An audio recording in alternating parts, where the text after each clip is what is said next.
Hello friends, welcome ਹੈ ਤੁਹਾਡਾ ਆਪਣੇ YouTube ਚੈਨਲ ਵਨ ਕੁਐਸਚਨ ਦੇ ਉੱਤੇ। ਕਿਵੇਂ ਹੋ ਤੁਸੀਂ ਸਾਰੇ? ਉਮੀਦ ਕਰਦਾ ਵਧੀਆ ਹੋਵੋਗੇ। ਫਰੈਂਡਸ, ਸਭ ਤੋਂ ਪਹਿਲਾਂ ਤਾਂ ਤੁਹਾਨੂੰ ਰਿਕੁਐਸਟ ਹੈਗੀ ਹੈ, ਜੇਕਰ ਤੁਸੀਂ ਚੈਨਲ ਨੂੰ ਸਬਸਕ੍ਰਾਈਬ ਨਹੀਂ ਕੀਤਾ ਇਹਨੂੰ ਸਬਸਕ੍ਰਾਈਬ ਕਰਕੇ ਤੇ ਬੈਲ ਆਈਕਨ ਪ੍ਰੈਸ ਕਰ ਲਓ ਅਤੇ ਵੀਡੀਓ ਨੂੰ ਲਾਈਕ ਅਤੇ ਸ਼ੇਅਰ ਜ਼ਰੂਰ ਕਰ ਦੇਣਾ, ਅਤੇ ਤਾਂ ਕਿ ਆਪਣਾ ਜਿਹੜਾ ਇਹ ਚੈਨਲ ਹੈ ਬਾਕੀ ਫਰੈਂਡਸ ਤੱਕ ਵੀ ਪਹੁੰਚ ਜੇ ਅਤੇ ਉਹਨਾਂ ਨੂੰ ਜਿਹੜੀ ਹੈ ਨਾਲ ਦੀ ਨਾਲ ਅਪਡੇਟ ਜਿਹੜੀ ਹੈ ਮਿਲਦੀ ਰਹੇ ਅਤੇ ਆਪਣੀ YouTube ਫੈਮਿਲੀ ਜੋ ਹੈ ਇਨਕਰੀਜ਼ ਹੋ ਸਕੇ। ਠੀਕ ਹੈ। ਅਤੇ ਫਰੈਂਡਸ, ਅੱਜ ਗੱਲ ਕਰਨੀ ਆ ਆਪਾਂ ਜਿਹੜੀ ਆਪਣੀ ਭਰਤੀ ਜਿਹੜੀ ਹੈਗੀ ਆ ਉਹ ਰੁਕੀ ਹੋਈ ਹੈ ਜੇਲ੍ਹ ਵਾਰਡਨ ਦੀ ਕਾਉਂਸਲਿੰਗ ਦੇ ਉੱਤੇ ਆ ਕੇ। ਜੇਲ੍ਹ ਵਾਰਡਨ ਅਤੇ ਜੋ ਆਪਣਾ PSSB ਦੇ ਥਰੂ ਜਿਹੜੀ ਇਹ ਭਰਤੀ ਆਈ ਸੀਗੀ, ਅਤੇ ਇਹਦੇ ਨਾਲ ਇੱਕ ਹੋਰ ਭਰਤੀ ਆਈ ਹੋਈ ਸੀਗੀ ਆਪਣੇ ਕਲਰਕ ਦੀ। ਠੀਕ ਹੈ, ਜਿਹਦਾ ਕਿ ਰਿਟਨ ਐਗਜ਼ਾਮ ਜਿਹੜਾ ਹੈ ਹੋ ਚੁੱਕਿਆ ਹੈ। ਰਿਟਨ ਐਗਜ਼ਾਮ ਹੋ ਚੁੱਕਿਆ ਹੈ। ਠੀਕ ਹੈ।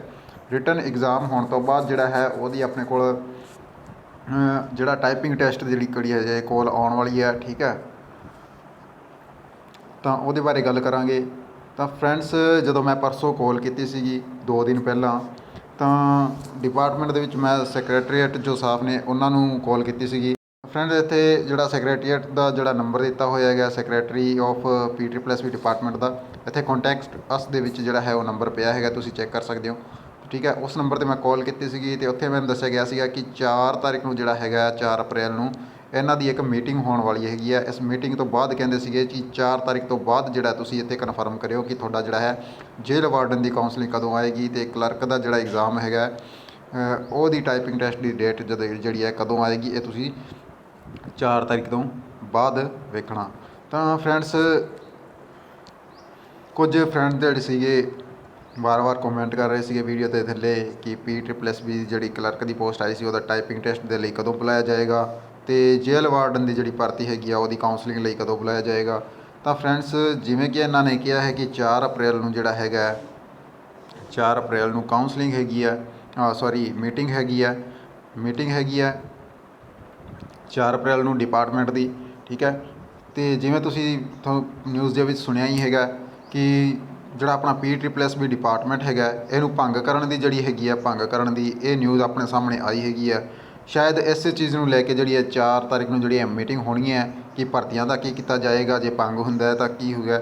ਸ਼ਾਇਦ ਇਸੇ ਮੀਟਿੰਗ ਦੇ ਵਿੱਚ ਇਹੀ ਚਰਚਾ ਹੋਣੀ ਹੈ। ਅਤੇ ਫਰੈਂਡਸ, ਜਿਵੇਂ ਹੀ 4 ਤਾਰੀਖ ਨੂੰ ਇਹ ਮੀਟਿੰਗ ਹੋ ਜਾਂਦੀ ਹੈ ਤਾਂ ਆਪਾਂ 5 ਤਾਰੀਖ ਨੂੰ ਦੁਬਾਰਾ ਪੁੱਛਾਂਗੇ। ਅਤੇ ਜਿੱਥੋਂ ਤੱਕ ਮੈਨੂੰ ਲੱਗਦਾ ਹੈ ਕਿ ਮੀਟਿੰਗ ਹੋਣ ਤੋਂ ਬਾਅਦ ਜਿਹੜਾ ਹੈ 10 ਤਾਰੀਖ ਤੋਂ ਲੈ ਕੇ 4 ਤਾਰੀਖ ਨੂੰ ਜੇ ਮੀਟਿੰਗ ਹੋ ਜਾਂਦੀ ਹੈ ਉਹਦੇ ਵਿੱਚ ਡਿਸੀਜ਼ਨ ਲੈਂਦੇ ਆ, ਤਾਂ 10 ਤਾਰੀਖ ਤੋਂ ਲੈ ਕੇ 15 ਅਪ੍ਰੈਲ ਜਿਹੜੀ ਆਪਣੀ ਹੈਗੀ ਆ 10 ਅਪ੍ਰੈਲ ਤੋਂ 15 ਅਪ੍ਰੈਲ ਤੱਕ ਇੱਥੇ ਆਪਾਂ ਨੂੰ ਕਾਉਂਸਲਿੰਗ ਡੇਟ ਵੀ ਮਿਲ ਜੇਗੀ, ਅਤੇ ਕਲਰਕ ਦੀ ਟਾਈਪਿੰਗ ਟੈਸਟ ਦੇ ਲਈ ਵੀ ਡੇਟ ਆਪਣੀ ਜਿਹੜੀ ਹੈ ਮਿਲ ਜੇਗੀ। ਤਾਂ ਫਰੈਂਡਸ, ਤੁਸੀਂ ਜਿਹੜਾ ਹੈ 15 ਅਪ੍ਰੈਲ ਤੱਕ ਆਪਣੀ ਜਿਹੜੀ ਹੈ ਵੇਟ ਕਰੋ, ਕਿਉਂਕਿ ਇਹਨਾਂ ਨੇ ਕਿਹਾ ਸੀਗਾ ਕਿ 4 ਅਪ੍ਰੈਲ ਨੂੰ ਜਿਹੜਾ ਹੈ ਮੀਟਿੰਗ ਹੋਣੀ ਹੈ। ਮੀਟਿੰਗ ਦੇ ਵਿੱਚ ਜੋ ਡਿਸੀਜਨ ਲਿਆ ਜਾਂਦਾ ਉਹਦੇ ਅਕੋਰਡਿੰਗ ਜਿਹੜਾ ਹੈ ਤੁਹਾਨੂੰ ਦੱਸਿਆ ਜਾਏਗਾ।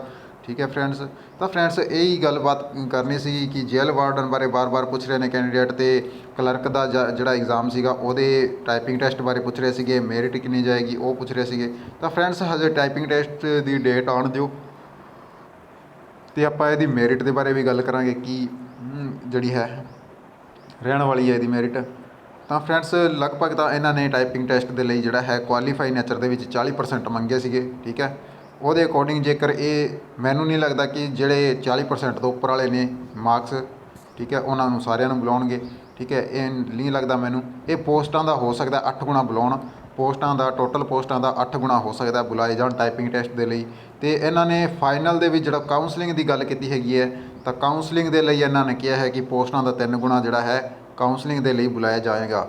ਪੋਸਟਾਂ ਦਾ ਜਿਹੜਾ ਟੋਟਲ ਪੋਸਟਾਂ ਨੇ ਜਿਹੜੀਆਂ, ਇਹਨਾਂ ਦਾ 3 ਗੁਣਾ ਜਿਹੜਾ ਹੈ ਕਾਉਂਸਲਿੰਗ ਲਈ ਬੁਲਾਇਆ ਜਾਏਗਾ।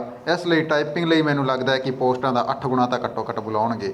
ਜੇ ਕਾਉਂਸਲਿੰਗ ਲਈ ਪੋਸਟਾਂ ਦਾ 3 ਗੁਣਾ ਬੁਲਾ ਰਹੇ ਹੈ ਤਾਂ ਟਾਈਪਿੰਗ ਲਈ ਘੱਟੋ ਘੱਟ ਪੋਸਟਾਂ ਦਾ 8 ਗੁਣਾ ਜ਼ਰੂਰ ਬੁਲਾਉਣਗੇ। ਅਤੇ ਫਰੈਂਡਸ, ਇਹਦੀ ਫਾਈਨਲ ਜੇ ਮੈਰਿਟ ਦੀ ਗੱਲ ਕਰੀਏ ਤਾਂ ਜਰਨਲ ਦੀ ਰਹਿਣ ਵਾਲੀ ਹੈ ਇੱਥੇ 75 ਨੰਬਰ ਦੀ ਮੈਰਿਟ, ਅਤੇ ਟਾਈਪਿੰਗ ਟੈਸਟ ਦੀ ਗੱਲ ਕਰੀਏ ਤਾਂ ਇਹ ਤੁਹਾਡਾ ਕੁਆਲੀਫਾਈ ਨੇਚਰ ਹੈਗਾ, ਇਹਦੀ ਕੋਈ ਮੈਰਿਟ ਨਹੀਂ ਬਣੇਗੀ। ਮੈਰਿਟ ਤੁਹਾਡੀ ਜਿਹੜੇ ਰਿਟਨ ਐਗਜ਼ਾਮ ਹੋਇਆ ਇਹਦੇ ਬੇਸ 'ਤੇ ਹੀ ਤੁਹਾਡੀ ਮੈਰਿਟ ਬਣੇਗੀ। ਅਤੇ ਜਰਨਲ ਦੇ ਲਈ ਇਹ 75 ਨੰਬਰ ਦੀ ਹੈਗੀ ਹੈ, 70 ਨੰਬਰ BC ਦੀ ਅਤੇ 65 ਨੰਬਰ SC ਦੇ ਕਰੀਬ ਰਹਿ ਸਕਦੀ ਹੈ। ਇਹ ਘਟੀ ਦਾ 3 ਨੰਬਰ ਘੱਟ ਸਕਦੇ ਹੈ ਕਿ 72 ਨੰਬਰ ਦੇ ਕਰੀਬ ਜਰਨਲ ਰਹਿ ਜਾਏਗਾ, ਅਤੇ 67 ਨੰਬਰ ਦੇ ਕਰੀਬ BC OBC ਰਹਿ ਜਾਣਗੇ, ਅਤੇ 60 62 ਦੇ ਕਰੀਬ ਜਿਹੜੀ ਹੈ SC ST ਰਹਿ ਜਾਣਗੇ। ਤੇ AWS ਜਿਹੜੇ ਹੈ ਥੋੜ੍ਹਾ ਜਿਹਾ ਹੋਰ ਘੱਟ ਜਾਣਗੇ।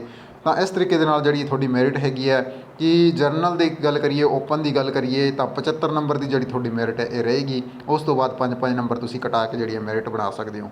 ਤਾਂ ਉਮੀਦ ਕਰਦਾ ਤੁਹਾਨੂੰ ਜਿਹੜੀ ਇਹ ਜਾਣਕਾਰੀ ਮਿਲ ਗਈ ਹੋਏਗੀ ਕਿ ਆਪਣਾ ਜਿਹੜਾ ਟਾਈਪਿੰਗ ਟੈਸਟ ਦੀ ਡੇਟ ਕਦੋਂ ਤੱਕ ਆ ਸਕਦੀ ਹੈ। ਤਾਂ ਇਹ ਆ ਸਕਦੀ ਹੈ 15 ਅਪ੍ਰੈਲ ਤੱਕ।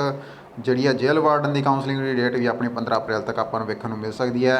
4 ਅਪ੍ਰੈਲ ਨੂੰ ਜੇ ਇਹਨਾਂ ਦੀ ਮੀਟਿੰਗ ਜਿਹੜੀ ਹੈ ਸਫਲ ਹੋ ਜਾਂਦੀ ਹੈ, ਠੀਕ ਹੈ, ਉਸ ਤੋਂ ਬਾਅਦ ਆਪਾਂ ਫੇਰ ਇੱਕ ਵਾਰ ਡਿਪਾਰਟਮੈਂਟ ਤੋਂ ਪੁੱਛਾਂਗੇ ਕਿ ਕਦੋਂ ਤੱਕ ਆਪਣਾ ਜਿਹੜਾ ਪ੍ਰੋਸੈਸ ਹੋ ਜਾਏਗਾ 4 ਅਪ੍ਰੈਲ ਦੀ ਮੀਟਿੰਗ ਤੋਂ ਬਾਅਦ।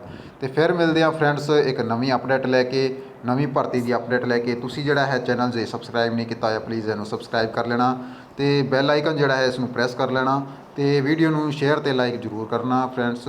ਆਪਣੀ YouTube ਫੈਮਿਲੀ ਵਧਾਉਣ ਦੇ ਵਿੱਚ ਆਪਣੀ ਮਦਦ ਕਰੋ ਤੇ ਫਿਰ ਮਿਲਦੇ ਹਾਂ। ਧੰਨਵਾਦ।